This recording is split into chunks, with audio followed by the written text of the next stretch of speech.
Hello, Peter. Hello, Sabrina. And hello to everyone that's watching. My name is Sabrina Myers from Hot Hospitality Exchange, and this is another episode of Eventprofs Together at Home. And today, my guest is Peter. I met Peter for the first time last year. I attended one of his events as press, which was MICEpeak in Riga, Latvia, which was a fantastic experience. I had such a great time and it was such a brilliant trip. And since then we have met on a few occasions and we've kept in touch and we've worked on a few different projects. And I'm excited to now hand over to Peter, who will tell you a little bit more about himself, where he is, what he does, and what is the situation. So over to you, Peter. Thanks, Sabrina. Thanks very much for these warm words, for welcome words. And yes, my name, as you say, my name is Peter. I'm Peter Cramer. I'm the owner of a communication agency called Panem at Circenses. We are located in Hamburg. We start our business in 2010. So in end of March, we celebrate our 10 years anniversary, but okay, in fact, of the COVID lockdown, it was not really a big celebration. We are specialized in marketing, in communication and marketing, and we do this for international suppliers, targeted to the German-speaking target markets. That means, in general, the markets of Germany, Austria, and Switzerland. We are specialized in MICE marketing, so all our clients are international suppliers, are tourism boards, these are convention bureaus or hotels, or DMCs or other service provider in the MICE industry.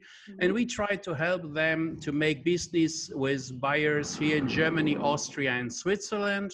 And of course, we have now the focus to bring them back to business after the COVID-19 crisis. So. Absolutely. And you obviously organize quite a range of events. I went to MICEpeak as well as MICEboat, which was the first MICE networking forum I'd ever been on a boat. And it was not only just a boat, but it was the Queen Mary 2, which was an incredible experience. And you also organize smaller events, kind of roadshow style in different cities, which hopefully are still going to be happening this year, fingers crossed, later in the year. So you're obviously working from home, just like the rest of us. Do you have a dedicated space in your home that you work from, or is it kind of wherever you sit and you move around? So I have three different spaces for three different kinds of actions. Okay. To be creative, I take a shower. So really the shower place is a place where I'm always as most creative.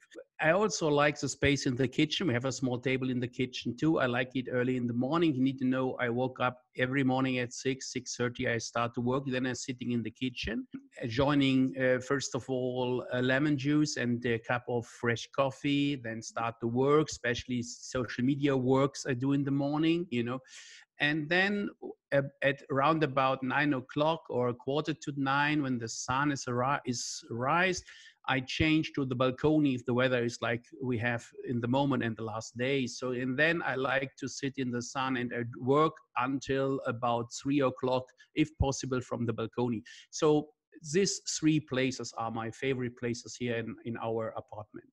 Fantastic. That's brilliant because it gives you a bit of diversity so you can move around a little bit chasing the sun, which is nice. And what are your three daily essentials now that you need? Of course, a computer. I need a computer and I need the streaming channels. I saw a couple of series at the streaming channels, and so it's quite good to have, let's say, the pad for join the movies lying on the bed or on the sofa, or join on the television. And of course, I need to have my laptop and I need to have my mobile phones. This is in true, this situation that I work now from home is not new for us because our office is very flexible. We don't have any fixed PCs, computers or something like that at the office. We always work, the whole team work only with flexible notebooks like MacBooks and with smartphones. So we almost work very flexible. Also, in fact, that we travel a lot before, of course, crisis situation, we need to be flexible. So we have a high-speed internet connection also here at home. Mm-hmm. So for us, it's a situation. It's not really like so new. And so have you come to any realizations in this time that we've been in lockdown? Maybe about yourself, maybe about the situation, any good or bad realizations? Yeah, first of course, one thing I really missed in general when I woke up, so early in the morning at 6:30, I go swimming each morning, every morning. I really miss the swimming, and the sport activities in the morning before going in the office or before working. Mm-hmm. And of course, I have the time now to to finish some online things. Yeah, so we have start with something called the MICEboard Stream TV, Mm-hmm. and now we find the time to finish these ideas. We do something that we also start. We'll start. It's our premiere. We do a webinar destination webinar, and we produce it and we stream live over our Facebook community channels. Fantastic. That sounds really, really cool. And so, obviously you're not swimming. What are you doing from a wellness perspective then, both kind of mentally as well as physically in this time? The most wellness thing I do is walking on the other side of the street. We have a vegetable and fruit store to buy some fresh things, and the bakery. And at the bakery, I don't buy the finished bread. I buy before it need to be baked. So we bake it. We do it in the freezer and we bake it in the morning by ourselves in the oven.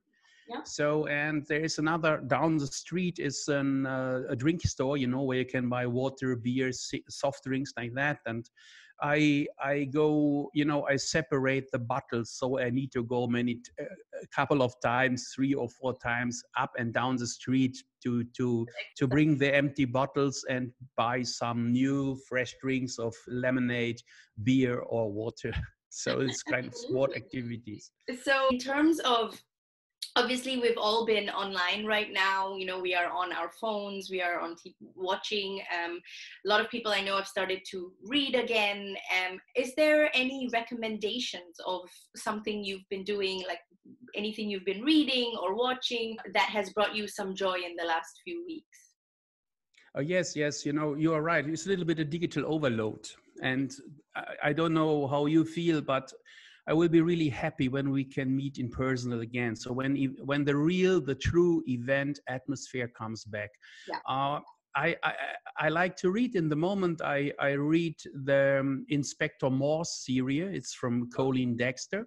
Yeah. It was something also in the television, in UK television, and in Germany it's better known as Inspector Lewis. So this was in line and in the idea of the Colleen Dexter books. So I like this kind of crime stories. They played all in Oxford. It's similarly like you see the crime stories on Lewis, but he was a very good author. He's died in 1987.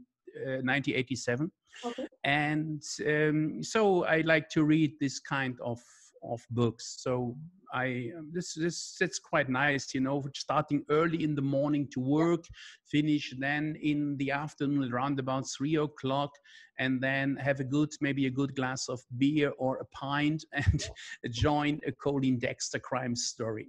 That sounds fantastic. So, like you said, we are, I think, a lot of us facing quite a lot of digital overload. Is there anything you do especially to practice like digital detox? Yes, the company phone, I programmed it. It switched on automatically and it switched off automatically. So it makes by themselves. So then I have the company phones open at 10 in the morning, and it will be switched off about 4 in the afternoon. Okay. So then you can't reach me on my company phone anymore. And when I read, I definitely switch off my smartphone and my computer, of course, too. In the moment, my wife and I, we really like to read and have spent the time together read. And of course, we like to cook. Yes. So very important that we, in times like this, that you try to cook always fresh. So we try, go shopping only for one meal, then we go 2 days later for another.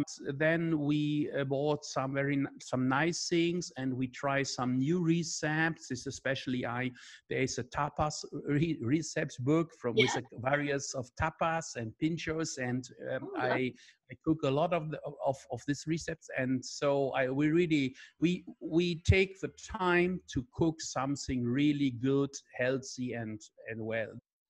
When this lockdown is going to be finally over and we can leave our houses again because everything is open again, where is the first place in Hamburg that you would like to go? First place I like to go is a restaurant place. Yep. I guess it will be a restaurant called Cebul. It's an Austrian restaurant. I really like to have a good Wiener Schnitzel, a really good one. And many people from Austria say they make the best Kaiserschmarrn north from Vienna. Okay. So, and I like to finish with the Kaiserschmarrn, and I like to join a beer from Salzburg during this menu. And this will be definitely, anyway, it will be definitely a restaurant place, because to be in a restaurant place or have a drink on the bar, this is something I really miss. And when we can all get back on a plane again and travel somewhere, where's the first place that you would like to travel to? One of my really favorite places in the world is South Africa. I was there now 3 times, and we also have planned at the end of this year again to go to South Africa in the winter time. We like to go there. It's deep in my heart. I really love South Africa. So definitely South Africa is one of the destinations I like to visit. Yeah. And I think also very early, I like to go to Oxford, have a good pint, because I really like the city. So in line of the books I read, sitting in a pub the same where the actor of the books like to sit in the book and like to drink something. So Oxford is on my map, of course, South Africa first of all. But in general, I really also happy to travel back to Frankfurt to meet my friends and clients, because in normal times I travel all 4 to 5 weeks to Frankfurt, stay there 2 times, because nearly all of our clients are located in Frankfurt. This I really missed. I tell you, I really missed. So always we are doing now, let's say, video conference calls, but I really miss to meet them personally. Absolutely. And Peter, my last question is, do you have any words of advice for us event profs that are all in this situation together right now? It's a hard situation. It's a lot of things we can learn now. First of all, I think the whole industry is not so strong as some people think before. And, in the moment, many agencies jump to this, I call it the Corona digitalization. Yeah. And for me, it's, I think please keep cool, keep relaxed, because events, the personal come together, we never can have with a digital conference. This is a nice gadget, this is a nice add-on, and in future we will have it.